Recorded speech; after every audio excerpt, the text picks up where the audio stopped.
हरे कृष्णा।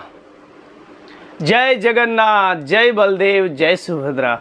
जगन्नाथ स्वामी नयन पथगामी, नयन पथगामी भव तुम्हें।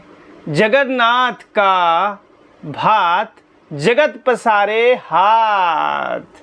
तो जगन्नाथ रथ यात्रा का समय है, तो ऐसे में स्वामी जगन्नाथ जी के प्रसाद की महिमा का वर्णन अगर नहीं सुना तो कुछ भी नहीं सुना। तो इस कलयुग में जगन्नाथ स्वामी भगवान जगन्नाथ जी जितने प्रकट में कृपा करते हैं, उससे भी कहीं ज़्यादा, उनके दर्शन से भी ज़्यादा उनके प्रसाद की महिमा है। अर्थात भगवान जगन्नाथ और जगन्नाथ के महाप्रसाद में कोई अंतर नहीं है। जैसा कि भगवान के नाम, गुण, लीला, स्वरूप और स्वयं भगवान में कोई अंतर नहीं होता है, वैसे ही जगन्नाथपुरी के भगवान जगन्नाथ, बलदेव, सुभद्रा मैया अर्थात भगवान जगन्नाथ का महाप्रसाद भगवान जगन्नाथ से अभिन्न है, उसमें कोई अंतर नहीं है। तो इसलिए बोला जाता है जगन्नाथ का भात जगत पसारे हाथ। सारा जगत भगवान के प्रसाद के लिए हाथ फैला के उनसे प्रसाद की भिक्षा मांगता है। बट भगवान इतने दयालु हैं, भगवान ने इतना कॉमन कर दिया, प्रसाद इतना अथाह कर दिया, सबको प्रसाद देते हैं जगन्नाथ। तो अर्थात ये जो महाप्रसाद इतना महत्वपूर्ण है, ये भगवान जगन्नाथ का प्रसाद इस जगत में आया कैसे? जैसे कि कॉमन हो गया, सभी लोग इस प्रसाद को ले रहे हैं, खा रहे हैं, आनंद ले रहे हैं, भगवान के प्रसाद को पा रहे हैं। जैसा कि देखा जाता है, कलयुग के लोग हैं हम सभी लोग, जहाँ कहीं भी कोई प्रोग्राम होता है अर्थात प्रवचन होता है, कोई क्लास होती है, तो वहाँ पर लोगों की संख्या होती है 100, 200, 400, 500। अगर कहीं प्रसाद बट रहा होता है, लंगर होता है, तो वहाँ हम देखते हैं कि लोग 5000, 10,000, 50,000 तक लोग इकट्ठे हो जाते हैं। तो जगन्नाथ जी की भी इसी प्रकार से प्रसाद की महिमा है। इस कलयुग के लोग जो हैं, हम सभी लोग जो है मंदबुद्धि हैं, जो भी सुनेंगे उसको तुरंत ग्रहण कर लेंगे, हमारे अंदर ये क्षमता नहीं है। इससे पहले श्रुतिधर हुआ करते थे और युगों में, तुरंत उसको स्वीकार कर लेते थे। जो कानों से सुनते थे वो अंदर जाता था, उन्हें याद हो जाता था। लेकिन कलयुग में तो मंदा सुमंद मतियो मंद भाग्या ही उपद्रतः। कलयुग के लोग मंद मति वाले हैं, जो अभी थोड़ी देर पहले सुनेंगे बाद में भूल जाएंगे।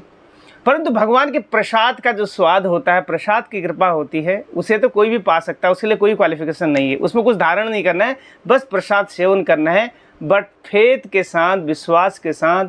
ऐसा नहीं जैसे नॉर्मल खाना, ऐसा नहीं होता है। तो प्रसाद लेने के अनेक नियम भी है। महाप्रसाद को नॉर्मल खाने के साथ मिला के नहीं खाना चाहिए, और जब प्रसाद मिले तो अगर ज़्यादा भी हो गया तो नहीं चाहिए, ऐसा नहीं। पूर्णम पूर्णम ऐसा बोल के उसका आभार व्यक्त करना चाहिए, और बड़े ही उत्साह के साथ प्रसाद, प्रभु की कृपा, प्रसाद साक्षात भगवान के दर्शन, ये इसकी मीनिंग है। तो इस भाव से अगर हम जगन्नाथ जी के प्रसाद को ग्रहण करते हैं तो अवश्य जगन्नाथ की कृपा होती है, और जगन्नाथ की, भगवान कृष्ण की और भगवान श्री कृष्ण की, भगवान राम की अर्थात भक्ति के लता की बीज हमारे अंदर उग जाता है। तो आखिर ये प्रसाद इस जगत में आया कैसे? तो इसकी महिमा बड़ी ही निराली है। भगवान के भक्त जो होते हैं वो भगवान के समान ही दयालु होते हैं। नारद मुनि भगवान के बहुत ही बड़े भक्त हैं। तो एक बार भगवान श्री कृष्ण स्वयं, सही कृष्ण सही गौर सही जगन्नाथ, जो कृष्ण है वही गौर हैं, वही जगन्नाथ है और वही राम हैं। तो इस प्रकार से एक बार भगवान श्री कृष्ण अपने बहुत ही निकटतम भगवान के जो भक्त हैं उद्धव जी से चर्चा कर रहे हैं। उद्धव जी उनसे पूछ रहे हैं कि प्रभु, अभी तो आपके लीला के समापन का समय हो गया। भगवान श्री कृष्ण फिजिकली इस संसार में 125 साल रहे, तो अभी 125 साल पूरे हो गए, अब आप अपने धाम चले जाओगे, स्वधाम चले जाओगे। तो भगवान ने बोला वैसे मैं अपने धाम तो चले जाऊंगा, मेरी लीला का समय पूरा हो गया, लेकिन ऐसा नहीं कि मैं पूरी तरीके से चले जाऊंगा। मैं परमात्मा रूप में हर कण कण में यहाँ रहूँगा, और अपनी कृपा के रूप में और अपने अनेक वस्तुओं में रहूँगा, उसकी आपको चिंता नहीं करना। वैसे श्रीमद् भागवतम में भी बोला है, भगवान का वांगमय रूप, शब्द रूप में भगवान इस संसार में भागवतम के रूप में, गीता के रूप में अर्थात शास्त्रों के रूप में हमेशा विद्यमान है। तो ऐसे अनेक प्रकार से भगवान इस संसार में रहते हैं अपनी कृपा के रूप में। परंतु फिजिकली भगवान जब जाते हैं तो उद्धव जी बोलते हैं कि ये सब तो ठीक है, कुछ ऐसा होना चाहिए जैसे आपके धाम का दर्शन और महाप्रसाद का दर्शन, इस प्रकार की कुछ चीज़ों की चर्चा होती है। तो भगवान बोलते हैं हाँ इस सब में मैं रहूँगा। तो जब महाप्रसाद वाली बात है, नारद मुनि सुनते हैं कि प्रसाद के रूप में प्रभु इस साक्षात इस धरातल पर रहेंगे, तो नारद मुनि अत्यंत ही उत्साही हो जाते हैं और वो जाते हैं माता लक्ष्मी के पास बैकुंठ में। जब भगवान के चरण दबा रही होती है माता, तो उनसे बोलते हैं, उससे पहले बोलते हैं कि उनको पता है प्रभु का प्रसाद कौन देगा। प्रभु की प्रथम सेविका जो है माता लक्ष्मी जी के पास गए। नारायण की सेविका है लक्ष्मी जी। तो लक्ष्मी जी से हाथ जोड़ से प्रार्थना किया कि भैया मैं आपसे कुछ मांगने आया हूँ। तो बोला बालक आपको क्या चाहिए नारद, बोलो, आपके लिए तो कोई भी चीज़ मना नहीं है। तो नारद मुनि ने कुछ ऐसा मांगा जो बहुत ही खास था। तो नारद मुनि ने बोला कि भगवान का प्रसाद अगर मिल जाता, अर्थात जगन्नाथ जी का प्रसाद अगर मिलता तो मैं तृप्त हो जाता। तो माता ने बोला प्रसाद तो इतना कॉमन नहीं है, बहुत कॉन्फिडेंशियल है, ठीक है तुम मेरे पुत्र के रूप में मेरे पास आए हो और मेरे पुत्र के समान हो, तुम्हारे लिए मैं सेवा करूंगी और प्रभु के पास जाके उनसे याचना करूंगी। तो लक्ष्मी जी हमेशा भगवान के चरण दबाते रहते हैं, भगवान की सेवा करती रहती हैं। तो भगवान एक दिन बड़े प्रसन्न थे। तो लक्ष्मी को बोला कि आप मेरी इतनी सेवा करते हो तो आपके लिए भी मुझे कुछ करना चाहिए। तो लक्ष्मी जी ने देखा मौका, तो मौका देखे ही छक्का मारा। तो उन्होंने बोला कि प्रभु मैं आपसे एक बात कहना चाहती हूँ। आपके बहुत ही बड़े भक्त हैं नारद मुनि। नारद मुनि चाहते हैं कि आपका उच्चिष्ट प्रसाद उनको मिले। थोड़ा घबरा घबरा के बोल लेती माता। तो भगवान नारायण ने बोला तो आप घबरा क्यों रहे हो उसमें, नारद मुनि मेरे बहुत ही बड़े भक्त हैं, वैसे इतने बड़े भक्त हैं तो उनको तो महाप्रसाद मिलना ही चाहिए, इसमें कौन सी बड़ी बात है। तो स्वागत है, मेरा उचित जो उच्चिष्ट महाप्रसाद है उनको दिया जाए। तो माता लक्ष्मी ने फिर नारद मुनि को महाप्रसाद सौंपा। तो वही महाप्रसाद जगन्नाथ जी का प्रसाद एक बार लेने के बाद नारद मुनि नाचते नाचते कैलाश में चले गए, क्योंकि प्रसाद की महिमा, प्रसाद की महिमा से, प्रसाद के आस्वादन से उनके अंदर ये उत्साह आ गया। क्योंकि प्रभु का प्रसाद, नारद मुनि ने भगवान का महाप्रसाद सेवन किया तो बड़े उत्साह के साथ नाचते गाते। वैसे तो नारद मुनि हमेशा नारायण नारायण गाते रहते हैं।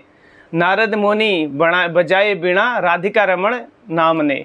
तो राधिका रमण का राधा कृष्ण जय जगन्नाथ जय श्री राम बोलते बोलते वो नाच रहे हैं, गा रहे हैं, कैलाश पर्वत में पहुंच गए। तो शिव जी ने देखा, पार्वती जी ने देखा उनको, उनके उत्साह को। उन्हें देखा वैसे तो नारद मुनि हमेशा उत्साह हरि के गुण गाते रहते हैं, नारायण नारायण बोलते हैं, परंतु आज तो बड़े ही एक अलग टाइप का उत्साह दिख रहा है। जब नारद मुनि ने देखा भगवान शिव जी को, दूर से ही दंडवत प्रणाम किया। शिव जी ने उनको गले लगाया और पूछा क्या कारण, आप बड़े उत्साह में हो। बोला आज मेरे को विशेष चीज़ मिली है, प्रभु का महाप्रसाद मिला है। तो शिव जी ने बोला अरे आपको प्रभु का महाप्रसाद मिला है तो मुझे भी दे दो। तो नारद मुनि ने बोला प्रभु का जो महाप्रसाद मुझे मिला था मैंने उसे पूरा ऐसे सारा थाली को चाट के पूरा ग्रहण कर लिया, अब तो महाप्रसाद नहीं है। शिव जी बोले अच्छा, आपने पूरा महाप्रसाद ग्रहण कर लिया, हमें नहीं मिला। तो नारद मुनि ने बोला कि शिव जी को प्रसाद तो मैंने पूरा अच्छे से ले लिया, पा लिया, बट मेरे ये नाखून में थोड़ा सा महाप्रसाद का एक कण है। तो शिव जी बड़े ही उत्साह के साथ दौड़े दौड़े भागे, बोले जो भी है मेरे को दे दो, इतने से मेरा कल्याण हो जाएगा। उन्होंने महाप्रसाद को ले लिया। जब शिव जी ने एक कण छोड़ा सा महाप्रसाद जो नारद मुनि के नाखून पर लगा, तो प्रसाद ले लिया।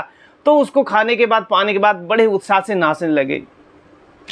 तो जब वो नाचने लगे तो पार्वती जी ने देखा। तो पार्वती जी ने बोला कि क्या हुआ स्वामी जी, मेरा आप स्वामी हो, आप इतने उत्साह में क्या खास ऐसा क्या हो गया। तो शिव जी ने बोला कि मुझे बस ना वो थोड़ा सा महाप्रसाद मिल गया था भगवान का। तो पार्वती जी ने जब ऐसा सुना तो पार्वती बोली कि तुरंत अच्छा आपको महाप्रसाद मिल गया, नारद को भी मिल गया, मुझे नहीं मिला। तो शिव जी ने बोला देखो महाप्रसाद तो भी है नहीं, वैसे महाप्रसाद उन्हीं लोगों को मिलता है जो क्वालिफाइड होते हैं, आप तो उतने क्वालिफाइड हो नहीं। तो ऐसा सुना जब पार्वती जी ने तो बड़े क्रोधित हो गए। उन्होंने बोला देखो अगर मेरे को आज प्रभु का महाप्रसाद नहीं मिला ना, मैं तो महाप्रसाद को मैं इतना कॉमन कर दूंगी कि सबको महाप्रसाद मिलेगा। तो जब भगवान घटघटवासी भगवान ने ये सुना, ये देखा, तो भगवान जगन्नाथ वहाँ प्रकट हो गए, नारायण रूप में प्रकट हुए। उन्होंने बोला तो भगवान ने बोला कि पार्वती अब घबराओ मत, क्रोधित मत हो, मैं कलयुग में जब भगवान जगन्नाथ के रूप में अवतरित होऊंगा तो उस समय आप विमला देवी के रूप में अवतरित होना, मेरा आज जो प्रसाद होगा सर्वप्रथम आपके पास ही आएगा। तो विमला देवी कौन है? विमला देवी स्वयं है पार्वती जी। तो जो भी महाप्रसाद जगन्नाथ मंदिर से निकलता है सबसे पहले विमला देवी के पास ही जाता है, तो उसके बाद ये महाप्रसाद सभी को मिलता है। वैसे भगवान जगन्नाथ का महाप्रसाद ना कभी भी झूठा नहीं माना जाता है, और हर कोई अगर कुत्ते बिल्ली ने भी छू दिया तो वो अशुद्ध नहीं होता है, क्योंकि वो तो सबको पतिदेव को पावन करने वाला है। तो इसलिए भगवान जगन्नाथ के प्रसाद की इतनी महिमा है कि जब भी एकादशी व्रत होता है तो भगवान जगन्नाथ के वहाँ का प्रसाद, जो चावल प्रसाद के रूप में होता है निर्माल्य, उसको लेके सर्वप्रथम हम एकादशी व्रत का पारायण करते हैं उस चावल से, उस जगन्नाथ जी के प्रसाद से। तो वहाँ बहुत ही बड़ा एक आनंद मार्केट है जगन्नाथपुरी में। भगवान जगन्नाथ के मंदिर के बाहर एक बहुत बड़ा एरिया है। वहाँ पर एक आनंद मार्केट है जगन्नाथ जी के प्रसाद की। हमेशा प्रसाद भर भर के सबको मिलता है। तो भगवान जगन्नाथ का प्रसाद भगवान से अभिन्न है। तो जगन्नाथपुरी रथ यात्रा के उपलक्ष्य में हम जगन्नाथ भगवान से प्रार्थना करते हैं कि हे प्रभु, हमें भी अपने कृपा रूपी प्रसाद को हमेशा दें, और सारे जगत को प्रभु आपके महाप्रसाद की कृपा मिले, ताकि सभी की बुद्धि शुद्ध हो सके और सभी की बुद्धि आपके चरणारविंद पर लग सके, और सभी की मति आपके चरणों पर एकाग्र होकर सभी लोग आपकी तरफ आकर्षित हों। जैसा कि कहा भी गया है, जगन्नाथ स्वामी नयन पथगामी भवतु में। हे प्रभु, मेरे नयनों के पथ बन जाओ, अर्थात मेरे नेत्रों के सामने आप ही आओ। हे जगन्नाथ स्वामी, आप तो कृपा के निधान हो, करुणा के सागर हो, दया के सागर हो। जय जगन्नाथ, जय बलदेव, जय सुभद्रा। जगन्नाथ स्वामी की, जगन्नाथपुरी की, जगन्नाथ महाप्रसाद की।